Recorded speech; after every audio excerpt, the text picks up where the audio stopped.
Le vérificateur général Samba Lamdou Bébi a remis, mardi 12 octobre, son rapport annuel de 181 pages portant sur l'année 2020.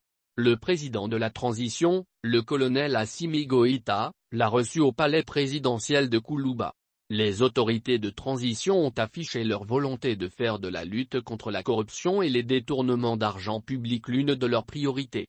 Or, c'est justement le rôle de cette institution qui a, pour cette édition, réalisé 22 missions de vérification sur la gestion des fonds publics. Les premières irrégularités financières citées dans le rapport du vérificateur général concernent la primature avec, notamment, le paiement irrégulier de frais de souveraineté sur mission pour près de 710 millions de francs CFA, des décaissements irréguliers en faveur du Premier ministre de 171 millions de francs CFA et des décaissements non justifiés de plus de 184 millions de francs CFA, sur des périodes concernant les années 2017 à 2019. Autre exemple de ce rapport dense, la gestion de l'ambassade du Mali au Caire, entre 2016 et début 2019. Avec le paiement d'avantages indus au personnel de l'ambassade.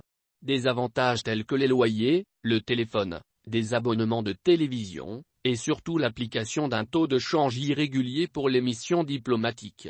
Selon le vérificateur général, le montant total mis en cause se chiffre à plus de 390 millions de francs CFA.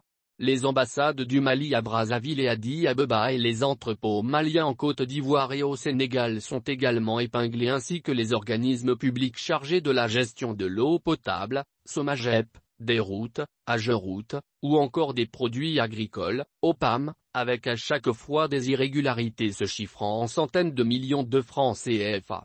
Pour tous les cas documentés, les informations sont transmises aux autorités judiciaires compétentes. J'ai reçu ce matin le rapport annuel 2020 du vérificateur général. C'était l'occasion pour moi de rappeler le rôle indispensable qu'occupe le BVG dans le processus de lutte contre la corruption et la délinquance financière, une aspiration profonde du peuple malien.